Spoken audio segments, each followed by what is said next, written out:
بسم اللہ الرحمن الرحیم۔ 13 جون 1325 کو ایک مراکشی نوجوان ابو عبداللہ محمد ابن بطوطہ نے ایک تاریخی سفر اور غیر معمولی سفر شروع کیا، جس کے دوران انہوں نے 14ویں صدی کے حوالے سے وہ اہم باتیں بتائیں جو اس سے پہلے لوگ نہیں جانتے تھے۔ ابن بطوطہ 24 فروری 1304 کو مراکش میں پیدا ہوئے۔ انہیں قرون وسطیٰ کا عظیم مسلم ایکسپلورر کہا جاتا ہے۔ انہوں نے 1,20,000 مربع کلومیٹر طویل سفر کیا اور ایک مشہور سفر نامہ بھی تحریر کیا۔ اس سفر میں قریب تمام اسلامی ممالک کے علاوہ چین اور سوماترا، جسے آج انڈونیشیا کہا جاتا ہے، شامل تھے۔ جیسے کہ آپ کی پیدائش اسلامی اسکالروں کے ایک عظیم خاندان میں ہوئی تھی، اس لیے انہیں ابتدائی طور پر اسلامی قوانین اور قرآن کی تعلیم دی گئی۔ تاہم وہ ایک جگہ بیٹھ کر اپنی زندگی نہیں گزارنا چاہتے تھے۔ انہیں زندگی کا مقصد تلاش کرنے کا جنون تھا اور شاید اسی لیے ان میں حج کی ادائیگی کی خواہش پیدا ہوئی۔ 21 سال کی عمر میں ابن بطوطہ مراکش سے حج کی نیت سے نکلے۔ اس وقت تک انہیں معلوم نہیں تھا کہ ان کے آگے کی زندگی سفر ہی میں گزر جائے گی۔ ان کا ابتدائی ہدف مقدس شہر مکہ تھا، مگر مذہبی عقیدت، ادبی دلچسپی اور جذبے کی بدولت یہ سفر انہیں بہت آگے لے گیا۔ شمالی افریقہ میں ابن بطوطہ کے سفر کا آغاز خطرے سے بھرپور تھا، جہاں انہیں مشکل صحرا اور ڈاکوؤں کا سامنا کرنا پڑ گیا تھا۔ پھر وہ مغربی خطے سے گزرے، جہاں انہوں نے کئی قصبوں اور شہروں کا دورہ کیا۔ مصر آمد پر ابن بطوطہ قاہرہ کے عظیم شہر کو دیکھ کر دنگ رہ گئے۔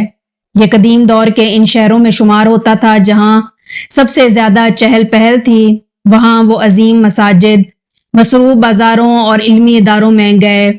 انہوں نے اسکندریہ کا بھی دورہ کیا۔ شروع میں وہ صرف حج کرنا چاہتے تھے اور اس کے بعد مصر، شام اور حجاز کے معروف مذہبی اسکالر اور صوفی بزرگوں کے حوالے سے تعلیم حاصل کرنا چاہتے تھے۔ اس علم نے انہیں عدالتی پوزیشن کے لیے اہل بنا دیا۔ اسلامی تعلیم کے سابق طالب علم کی حیثیت سے انہیں کئی مواقع فراہم کیے۔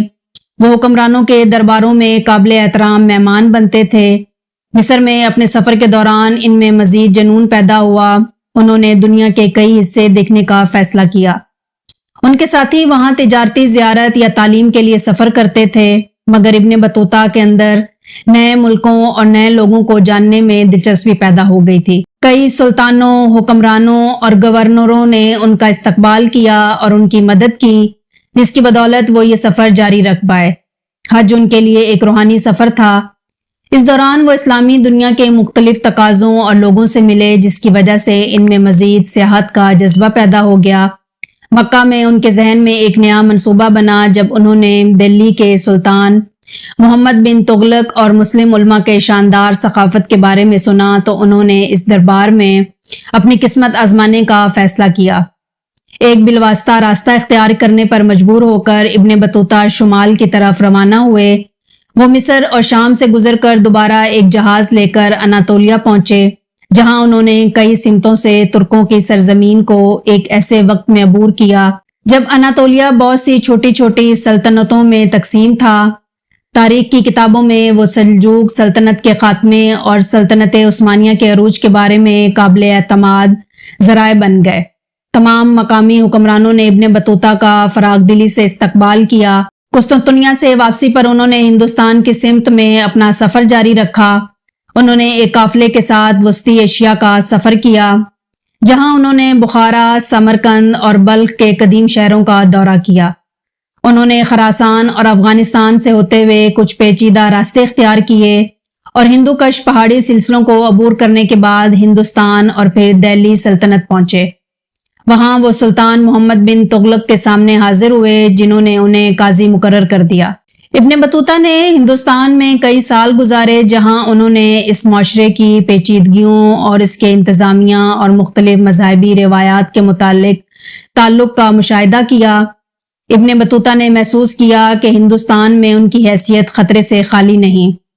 سخاوت اور ظلم کے ایک غیر معمولی مرکب سلطان محمد بن تغلق نے ہندوستان کے زیادہ تر حصے کو مسلمانوں اور ہندوؤں پر ایک آئینی ہاتھ سے کنٹرول کیا۔ ابن بطوطہ نے سلطان اور اس کی حکمرانی کی تمام شان و شوکت اور ناکامیوں کا مشاہدہ کیا اور اپنی زندگی کے لیے روزانہ خوفزدہ رہے۔ کیونکہ انہوں نے بہت سے دوستوں کو اس کا شکار ہوتے دیکھا تھا۔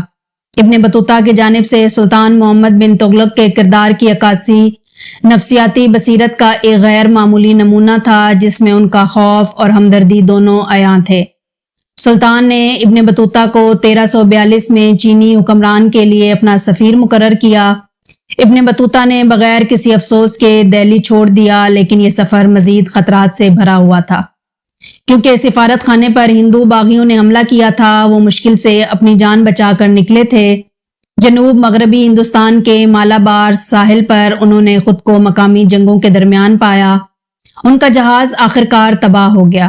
وہ اپنی قیمتی اشیاء شہنشاہ کو پیش کیے جانے والے تمام تحائف سے محروم ہو گئے۔ سلطان کے غضب سے خوفزدہ ہو کر ابن بطوطہ نے مالدیپ جانے کا انتخاب کیا، جہاں انہوں نے تقریباً 2 سال بطور جج گزارے۔ مالدیپ سے انہوں نے سری لنکا کا سفر جاری کیا، جہاں انہوں نے سرسبز مناظر اور بدھ مت کے مندروں کی سیر کی۔ جنوب مشرقی ہندوستان میں اپنے جہاز کے تباہ ہونے کے بعد وہ دوبارہ مالدیپ، پھر بنگال اور آسام گئے۔ اس وقت انہوں نے چین کے لیے اپنا مشن دوبارہ شروع کرنے کا فیصلہ کیا اور انڈونیشیا کی طرف روانہ ہوئے۔ وہاں مسلمان سلطان نے انہیں ایک نیا جہاز دیا اور وہ چین کے لیے روانہ ہوئے۔ ابن بطوطہ جہاں بھی گئے انہوں نے ان جگہوں، لوگوں اور ثقافتوں کو اپنی کتاب میں تفصیل کے ساتھ درج کیا ہے۔ ابن بطوطہ کے سفر کا سب سے نمایاں مرحلہ ان کا چین کا سفر تھا۔ 1345 میں وہ کوانزو کے ہلچل سے بھرے تجارتی مرکز میں پہنچے۔ چین کے بارے میں ابن بطوطہ کی تحریر ایسی دنیا کی جھلک پیش کرتی ہے جسے اس سے قبل محض چند ہی یورپی یا عربوں نے خود دیکھا ہوگا۔ وہ بیجنگ میں شاہی دربار کی شان و شوکت، چینی تہذیب کی ترقی اور چینی طرز حکمرانی پر حیران رہ گئے۔ ابن بطوطہ کا چین کا سفر ہمیں بیرون وسطیٰ میں باہمی روابط کے بارے میں بتاتا ہے، جس میں تجارت اور سفارت کاری کا عمل داخل رہتا تھا۔ اپنے طویل سفر کے بعد ابن بطوطہ نے 1346 میں انڈونیشیا، مالابار اور خلیج کے راستے بغداد اور شام سے پھر مراکش واپسی کا سفر شروع کیا۔ شام میں انہوں نے 1348 میں بلیک ڈیتھ کی تباہیوں کا مشاہدہ کیا اور مصر کے کئی شہروں کا دوبارہ دورہ کیا۔ اسی سال انہوں نے مکہ جا کر اپنا آخری حج ادا کیا۔ 1353 کے آخر میں ابن بطوطہ مراکش واپس آئے اور سلطان کی درخواست پر مصنف ابن جوزی کو اپنی یادداشتیں لکھیں۔ انہوں نے ابن بطوطہ کے سادہ نثر کو آرائشی انداز اور اشعار کی آیات سے مزین کیا۔ اس کے بعد ابن بطوطہ نظروں سے اوجھل ہو گئے۔ کہا جاتا ہے کہ انہوں نے اپنی موت سے قبل مراکش کے ایک قصے میں قاضی کے طور پر خدمات سر انجام دیں۔ ان کی وفات 1368 سے 1377 کے درمیان ہوئی اور انہیں ان کے آبائی شہر تانگیر میں دفن کیا گیا۔ ابن بطوطہ کو آج بھی عظیم ایکسپلورر مانا جاتا ہے۔ انہوں نے اپنے سفر اور اپنی تحریروں سے تمام نسلوں کو متاثر کیا ہے۔ میں امید کرتی ہوں کہ آپ کو ہماری آج کی ویڈیو بھی پسند آئی ہوگی۔ اگر ہماری ویڈیو پسند آئی ہو تو ہمارے چینل کو سبسکرائب کریں۔ ملتے ہیں نیکسٹ ویڈیو میں، تب تک کے لیے مجھے دیں اجازت۔ اللہ حافظ۔